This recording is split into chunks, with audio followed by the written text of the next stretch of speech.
This is Cruise Radio. I cruise a lot, and I always sail with travel insurance. You should too. Get a free quote today at tripinsurance.com.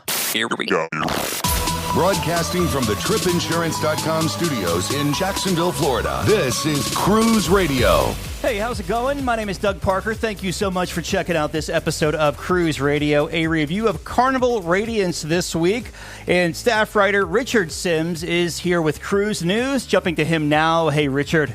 Hey, Doug. We start with an extremely disturbing story regarding the arrest of a cruise passenger. Yeah, the best thing I can say about this particular story is that the person responsible was caught. So this took place on the Celebrity Beyond, where a member of the cleaning crew found a pen with a video camera that was hidden beneath some discarded hand towels.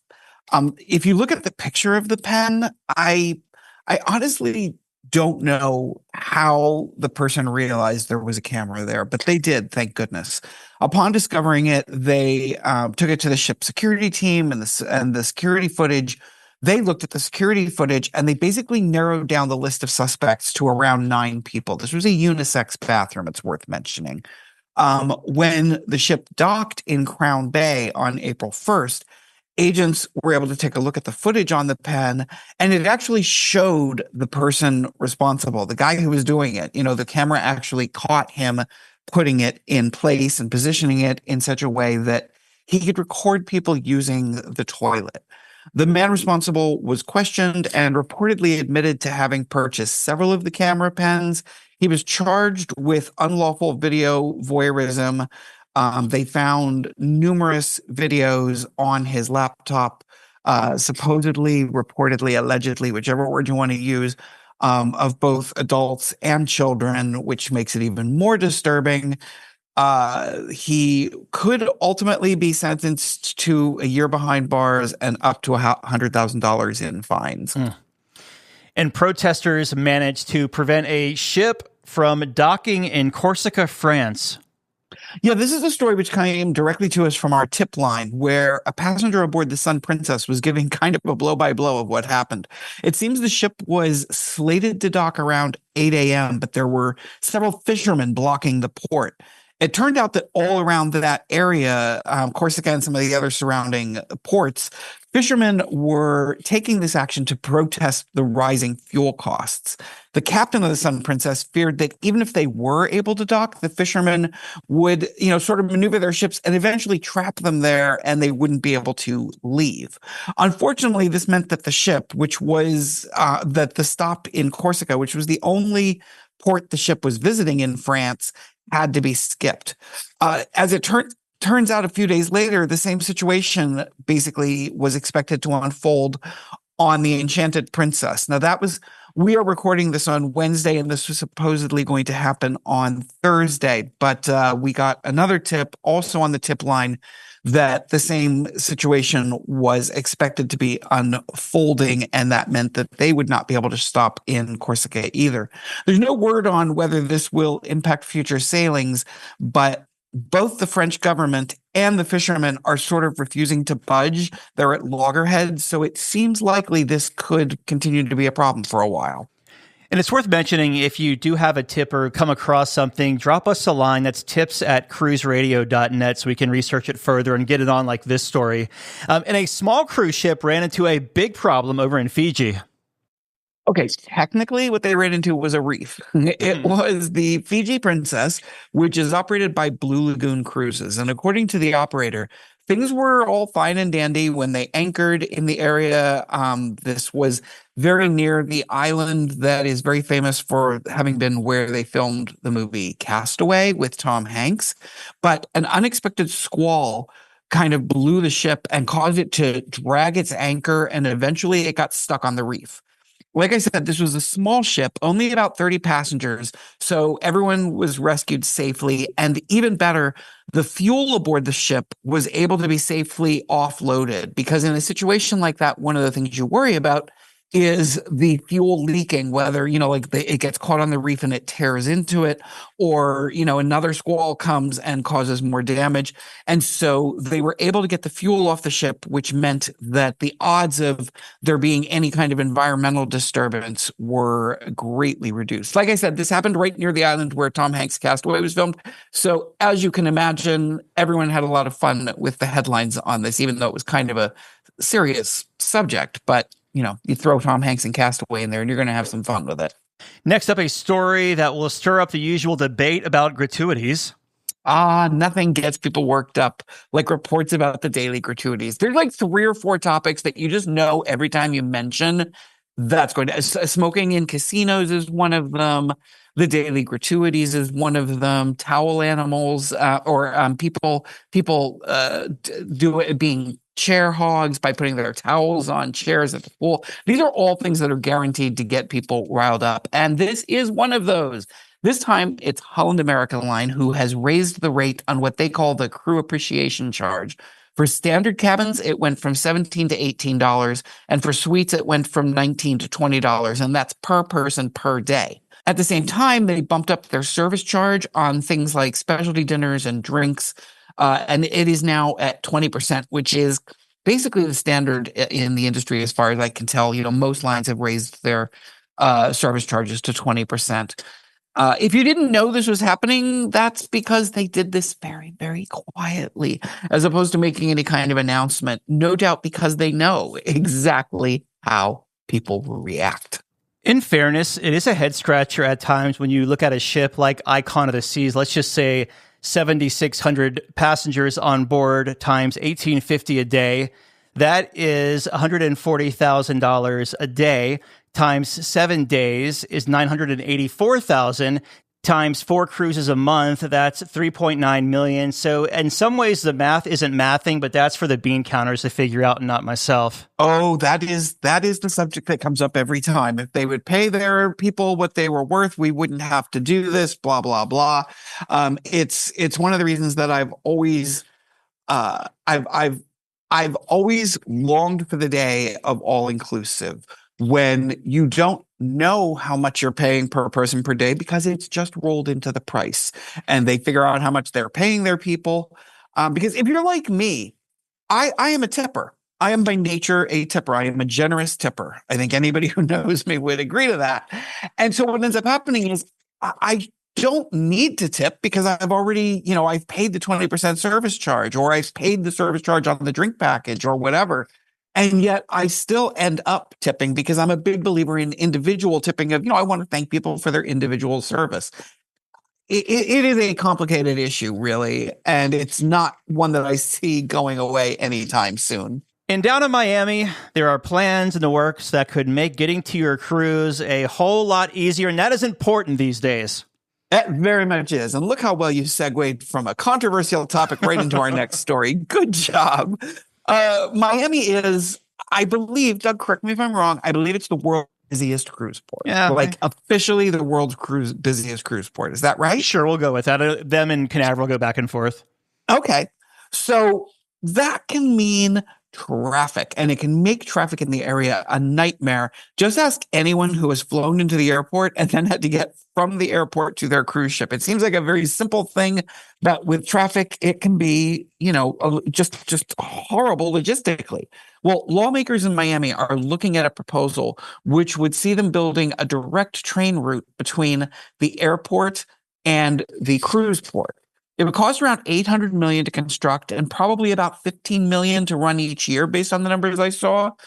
But it feels like the most viable option. There are other things being considered, including shuttle buses and stuff, but the train just seems like the best way to deal with the congestion. And if you're wondering just how busy the port is, how many people we are talking about here, 8.5 million cruise passengers passed through Port Miami in 2024.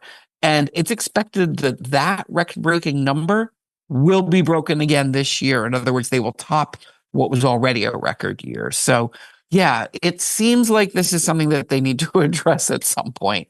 Yeah, well, we always, hear interviewing folks who have sailed out of Miami about either construction is bad there, or they're doing a race, a 5K, a half marathon, or even like events there at Bayside where it's shutting down streets, and sometimes it's taking up to 2 hours just to get to the cruise port. So this could be a good change here. Meanwhile, if you're planning to visit Alaska this season, there's a good chance your itinerary has or will change. Yeah, when I did Alaska for the first time last year, I did it May of last year. And one of the most beautiful days was the one spent sailing the Tracy Arm Fjord. We had these gorgeous wraparound balconies on the back of the ship. And, you didn't want to go inside. You didn't want to go to lunch. You didn't want to go to air. You just wanted to take in the sights because it was really one of the most beautiful things I've ever seen. Stunning. And it's always been a big draw, the Tracy Arm Fjord.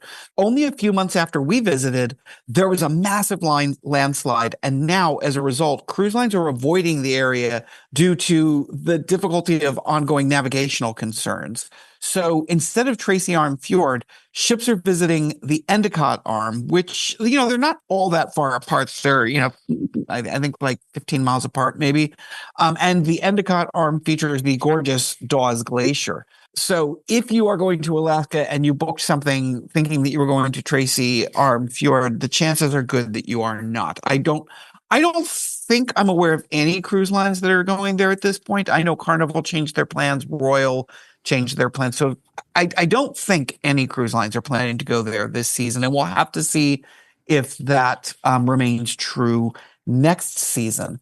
Our final story here is about a ship you took to Alaska almost a year ago. Yeah, it was that trip I was just talking about.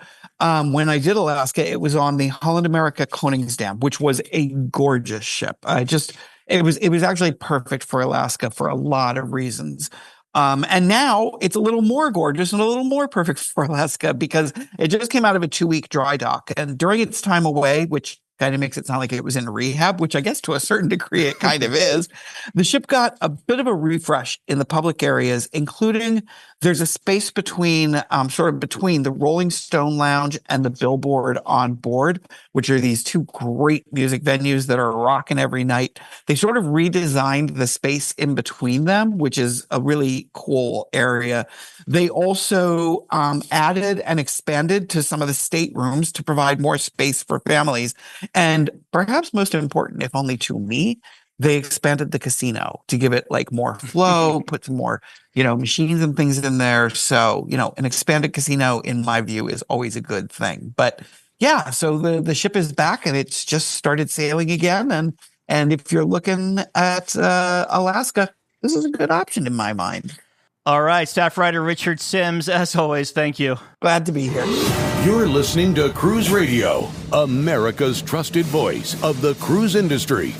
A big question we get at Cruise Radio is, how do I know if I need trip insurance? Simple answer, if you're getting on a plane, taking a road trip, or getting on a cruise ship, you need to have travel insurance. Hey, it's Doug Parker from my friends at tripinsurance.com. Not only does tripinsurance.com protect your vacation investment, but it also gives you peace of mind in case anything were to go wrong on your trip.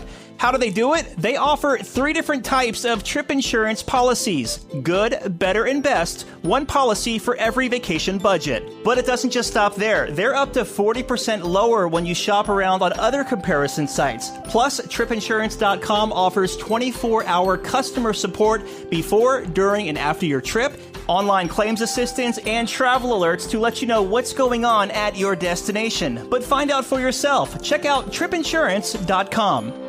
Have a tip or a lead on a news story? Let us know. Email tips@cruiseradio.net. Tim and his wife took a 4-night cruise on Carnival Radiance. That ship used to be Carnival Victory back in the day before the big transformation. Now it's Carnival Radiance, based out in Long Beach, California. He did a cruise to Ensenada and Catalina and joins us on the line. Hey, Tim. Hey, Doug. Long time no see. Yeah, I know, right? It's been a little while here. Excited to talk about this one because I understand we were kind of chatting before the interview. This was a last-minute one for you. Yeah, I mean, most of our cruises we do plan far out in advance, but I had to have surgery and didn't know how long I'd be laid up. And turned out I recovered really fast. And so we decided we found a good deal on it, and I had some airline miles to use. So we hopped on this 4-night cruise. I love it. I'm feeling better. Let's book a cruise. Yeah, exactly. That's awesome. So you're in Fargo, North Dakota, and you make your way over to L.A., Long Beach. Any pre-cruise time you do, like any of the parks or anything, Queen Mary or anything before you boarded? Queen Mary. We stayed on the Queen Mary this time. I had to check that out, and that was quite the interesting place to stay at. Yeah, talk to us about the Queen Mary. Like, what is that if you want to do that pre-cruise? As far as like, there is the DoubleTree, Costa Playa, whatever it's called, kind of down the street there. That's almost $700 a night sometimes. But the Queen Mary seems to be a little more affordable. But how are the accommodations, the food on board, and like, what did you think of the overall hotel part of the Queen Mary? It was all right. And if you are into history and all that kind of stuff, it's really neat to just walk around the ship. We did eat at a restaurant in the ship, and that was fine. It's expensive, but it was fine. And the rooms, it's just really interesting. It looks like you're on the Titanic. It's just so cool. Mm-hmm. One part that makes it can be rough, I guess, for some people is each room does not have their own heating and cooling system. That's all based off one big system. I guess that's probably how the ships worked back then, and this thing still does. So they even told us that. They said, if you need extra blankets or you need a fan, let us know, because every room, you can't control the temperature in your room. And Titanic didn't have a Starbucks either. No.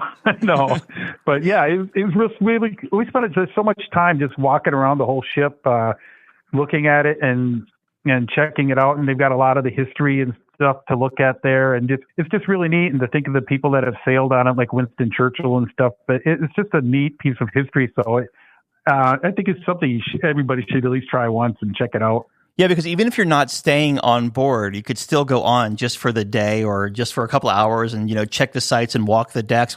Ashley and I stayed on there a couple of years ago, and we actually spent 24 hours on there and didn't step off the ship because we did every single tour from below deck, the ghost tour at night, like all these tours we did. I think we did like 6 of them maybe.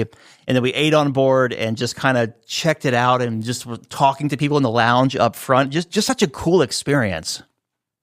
Yeah, it really was. And yeah, the tours would go on while we were there and stuff. And yeah, we kept trying to listen hear if we heard any ghost sounds. And at one point we were hearing some stuff. We're like, maybe that's the ghost.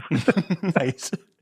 So it's a quick walk then, right? Like you're getting off of Queen Mary and you're walking over to the Long Beach cruise terminal there. We're talking like you don't need to take an Uber or anything, if I remember correctly. It's just a quick little stroll, correct?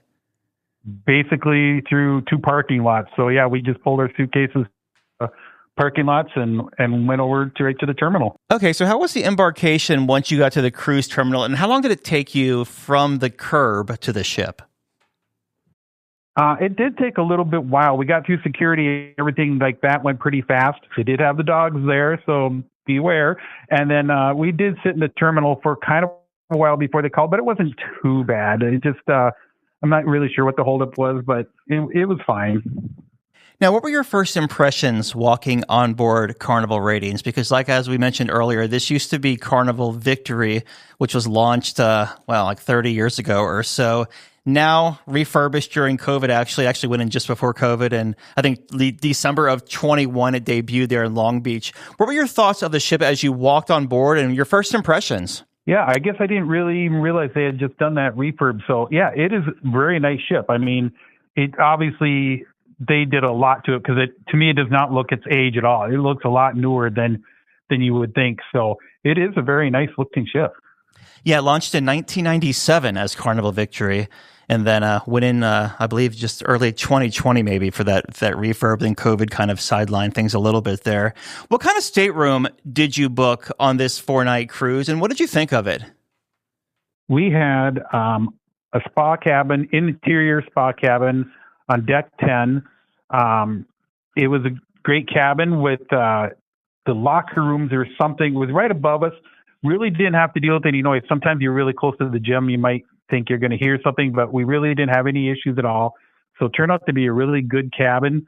Being it was a spa cabin, we had access to the spa. And the one thing we didn't look, since we planned this so fast, there was no thermal suite whirlpool there. So that was the main reason we booked it. So we didn't use it as much as we would have liked to have for it.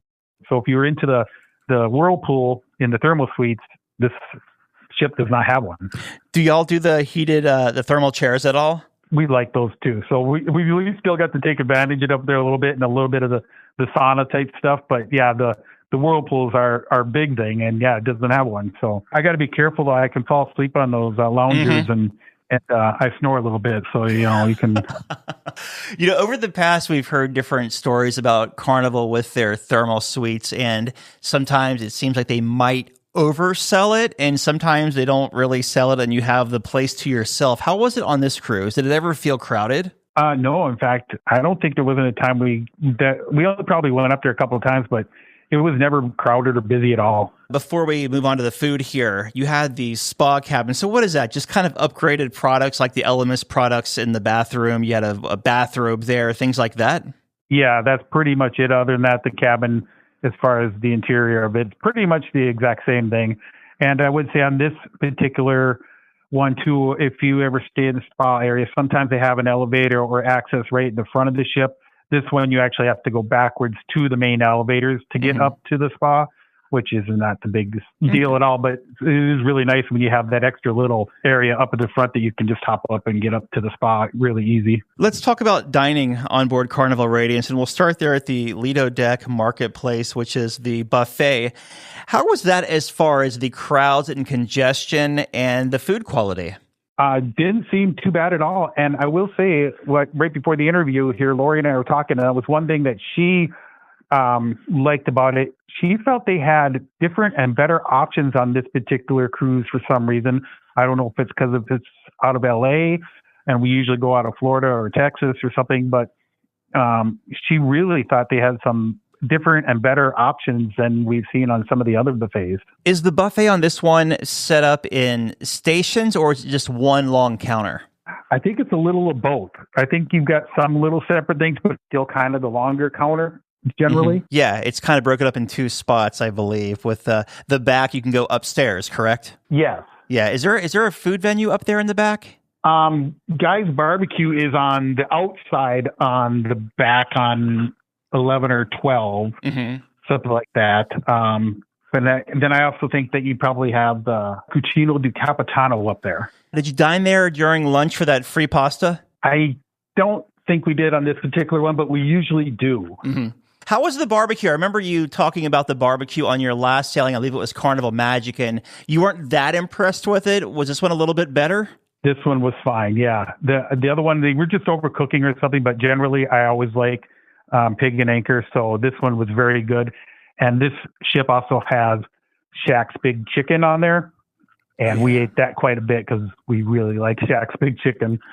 What is Big Chicken like on board? Is it like a guy's burger joint, but chicken instead of burgers with plenty of options? I think, part of it is too about it is being it's a whole different venue of food than you get on a lot of the other ships is one reason why it makes it so good. But the food is good as well. I have to ask, because I know you're a fan, how was Guy's Burger Joint and Blue Iguana Cantina? Well, those are always good, and I always eat way too many of those. And that's one thing that made it rough, too, because I wanted the Shaq's Chicken being that I know I don't get that very often, and then the Guy's Burger. So I was kind of going back and forth between the two, which explains why we didn't ever go have our Di Capitano or anything. Probably also explains why you didn't do the main dining room this cruise. Yeah, that, and so short, we didn't want to pack any clothes to dress up or anything like that either. This was kind of just quick and just relaxed type of thing. So, what did you think of the entertainment for this 4-night sailing? The entertainment's fine. We usually do the comedians and stuff, and so we did the comedians and some of the regular shows, and one of our favorite things is to watch some of the bands. So it was all fine and pretty normal Carnival entertainment. This one has the Punchliner Comedy Club. I guess it's also called the Limelight Lounge. Did you find that it was large enough? Yeah, I guess we didn't ever have a problem getting in. I know we've been on some ships where just the placement of the club makes the lineup kind of crazy. I think it was Glory where we had to line up and it went wrapped around the piano bar and wait. You didn't even know if you were in the line or not because it was so outrageously confusing and everything. But yeah, this one, there's no problem, and we got into any show that we wanted to see. And this is kind of along the lines of entertainment, but when this ship rolled out, they kind of put a lot of things in one spot. I guess we can call it like Ocean Plaza on the other ships, but on this one, in that same place, you have like the Red Frog Pub, the Alchemy Bar, the Piano Bar, Bonsai Sushi, all kind of mixed together in one little spot. How did that flow between all those venues? I don't think we felt like there was ever really too much issue getting around the ship at all. Mm-hmm. It just seemed to flow okay, and they must spread out the events enough that we never felt too crazy. We went on some ships where they have trivia and then they got something else happening right after, and you got the people still doing trivia, the people that are coming for the next event, and you're trying to walk through the area. Never felt like we felt that happening on this ship. What did you think of the sea days with crowds and congestion? Fine. Like I said, this was kind of a relaxing thing for us. So again, we felt like we were able to go and relax and do what we wanted to do around the ship when it came time to just hang out and everything. So pool or hot tub or whatever, or a lounger that we wanted, we never seemed to have much of an issue. When you weren't spending time in the thermal suite, did you ever go to Serenity? I do believe we sat out in the hot tub in the Serenity deck, though, even at that time of year. Let's talk about the casino. How was it as far as the smoke situation in and around it? And I know you're not a big gamer, but did you have any luck this time? And we do a little bit of gambling. In fact, first I'll address the smoking. Never thought it was too bad in there at all, really, even when we just walk through and it'd be really busy in the casino. But they had those cash claw machines, and I won $100 on that thing, so that made the cruise even more exciting. Now, because I won once, I think I've given them that 100 plus back, trying to win again. But, it was nice to at least win at one time. Yeah, those things are so rigged, too, because it's like every, 1 in 100 or whatever it is, that claw grabs a little tighter and you get that wad of cash. Every other time, it's a total mind bend. And I like when it gets up a little bit and it just decides like it needs to jerk for some reason and just throw that cash right out of there, so. The ports of call in the sailing were Catalina and Ensenada, which Catalina, you could pretty much see mainland California, correct? Yeah. In fact, the excursion we did there, the guy actually lives. He has a place in Catalina, but he actually lives in the LA area. What tour did you do in Catalina? First, we spent a bit of time just walking around and checking the place out, and it's really a cool, neat place. I think we've talked, if we ever go back, we're going to rent a golf cart and drive around the island a bit. But we did a dolphin excursion that had a chance of seeing whales, but we never did. But we did get to see a lot of dolphins and sea lions and seals and all types of stuff. So it was a pretty cool excursion. It was a little cool out there. We had to wear jackets and stuff, but it was a cool, nice day to get out on the water and watch the dolphins chase the boat. And then you went to Ensenada. How was your day in Ensenada, Mexico? We just basically walked around, and we had never been there before, so we walk around and do some shopping stuff. Not a lot to do there or anything, so it is kind of nice. I guess Carnival is going to be doing some renovation to it. They're going to make I don't know what you want to call it. Like what they did with Nassau, they're going to do there, pretty much.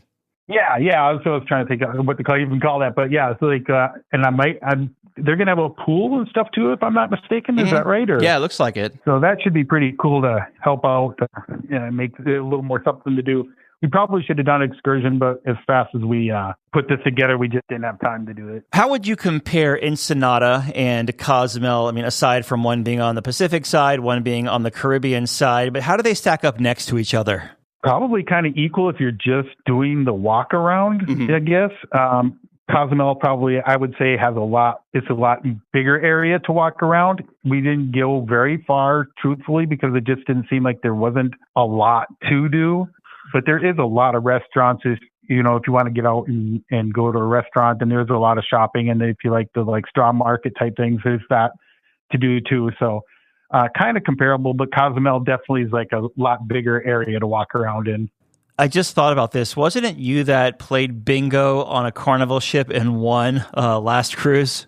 Yes, by accident, because I accidentally purchased entertainment cash instead of just cruise cash. That's and right. We had to use it on bingo. And yeah, we won $140 doing that. So nice. You're on a pretty good little streak here, Tim. You had 140 on that bingo, $100 in the claw machine. Can't wait to see what the next one has. Good things coming in threes for you, hopefully. Yeah, hopefully an extra 0 or 2 behind it, though. That'd be kind of nice. For sure. So you're making your way back from Ensenada to Long Beach, California. What is there, one sea day between the two ports? Sea day back, and yeah, because it's one day out down to Ensenada, sea day back, and yeah, just another day for us to relax and enjoy the time away from home and the stress of having to just done my surgery and work and everything else. So it was just a nice little relaxed time. Have you done other ships in this class like Sunrise and Sunshine? Done both of those. Okay. Since all three ships are in the same class, did it feel like the other two ships? Being that it's been updated so much more, I would say it doesn't quite feel like the ship. If you were going to just walk onto them, I wouldn't have realized it was the same class of ship. And for whatever reason, Sunshine is better than Sunrise, in my opinion. Sunrise was one of, if we were going to rate all our Carnival ships that we've been on, which is, I think, 9 of them now or 10, that is actually one of the lower ones for us. Yeah, the waterfall is nice on Carnival Sunshine. Carnival Sunrise, they have a little too many choke points, narrow, little kind of, you have to shimmy through, especially on the Lido deck there, going from the pool over to the buffet, going aft there. So yeah, I'd have to track with you on that. Yeah. You make your way back to Long Beach, California. How was your debark? That was fine. One of the only things, kind of like even with Galveston, to get back to LAX, is always kind of a thing to try to figure out your transportation because Long Beach is kind of a distance and stuff there. So we did just Uber it back, which gets to be a little spendy. But getting off the ship, everything that, that's fine. We always carry off our own luggage, so we never have any issues of trying to stop and get our luggage or anything like that. That Uber ride from Long Beach to LAX can be brutal depending on the traffic. How long did it take you if you had to guess? Close to an hour? Yeah, same I here. want to say. Mm-hmm.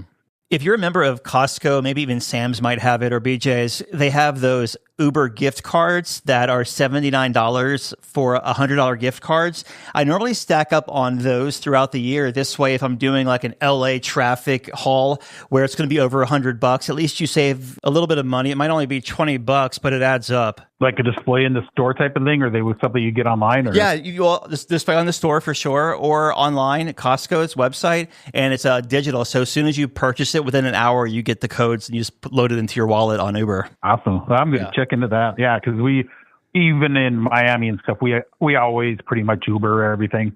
Did you find the value was there for the price you paid for the cruise? For the Radiance, yes. This was it was a pretty good deal, which is one reason we just jumped on it so quickly too. I don't know if it was because it was we booked it 3 weeks ahead of time, so I don't know if it's kind of a last minute deal that it was really good. I don't remember exactly what we paid, but definitely one of those things we looked at and said, "Oh, that's almost too good to turn down," Yeah, you'll find a lot of last-minute deals out on the West Coast, especially with Carnival out of Long Beach, also the Northwest, too, sometimes out of Seattle. Not advocating for that, but if that's, part of your plan to save money and you're very flexible, it is an option.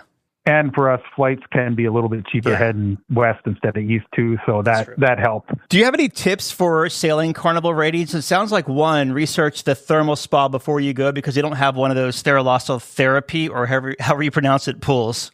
So if that part is important to you, the spa area is probably not a room that you want to book and pay extra for in that particular situation. So I wouldn't do that. But if you're looking for a 4-day getaway, this was a great cruise for that, relaxing. It wasn't a party ship, which sometimes you get a reputation for a 4-day cruise of being a party ship. It wasn't like that at all. It was a great, relaxing cruise. So Radiance is a beautiful ship. There was nothing about the ship that we really disliked at all. So I would not hesitate to book that one again. Your biggest highlight of this 4-night cruise on Carnival Radiance? The ship overall, it ranks up there for us as far as ships go. It was the one we really enjoyed. Being it was a 4-day cruise, sometimes you can get a little worried about the people and it being too much of a party ship because we're not partiers. But also, if that's your thing, then it's a good thing for you if that's the kind of ship it is. But this one did not seem to be that at all. We really enjoyed the relaxation.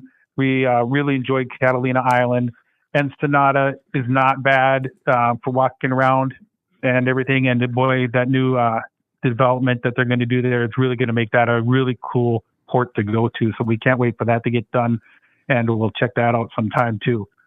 You recently did the Carnival Magic, which is 130,000 gross registered ton ship, and then this Carnival Radiance is just over 100,000 gross registered tons. Do you prefer one over the other? I pretty much am happy to be on a ship. Mm-hmm. Lori said that she thought this ship, that Radiance, felt small for her. For whatever reason, she really thought it felt small. I thought it was a good-sized ship. The Vista ships are our favorite. They really seem like a really good size. We've also been on Celebration. We did like that ship too. Vista class probably gets our vote because we love the Havana area on those. So that's one of the big draws for us on those ships. All right, well, in closing here, Tim, your final thoughts of Carnival Radiance. Beautiful ship. Feel like going on to the West Coast. If you haven't ever done that, it is just kind of it's kind of a different experience. I would advise anybody to go out of the West Coast, check that out one time. And Radiance is a great way to do it. I'm not sure if they do some longer sailings besides the 4 days, or if they're a 3 and 4 days. That's how they're operating that particular ship. But it is a nice ship.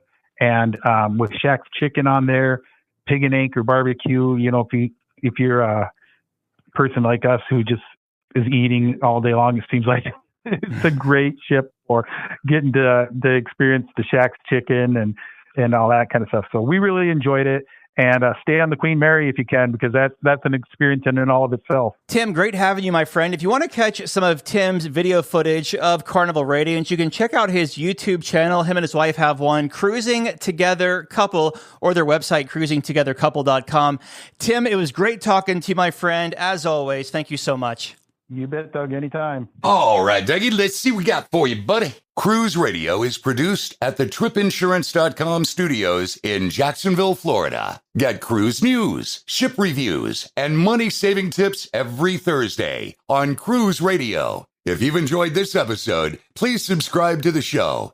If you want to help spread the word, give Cruise Radio a 5-star review.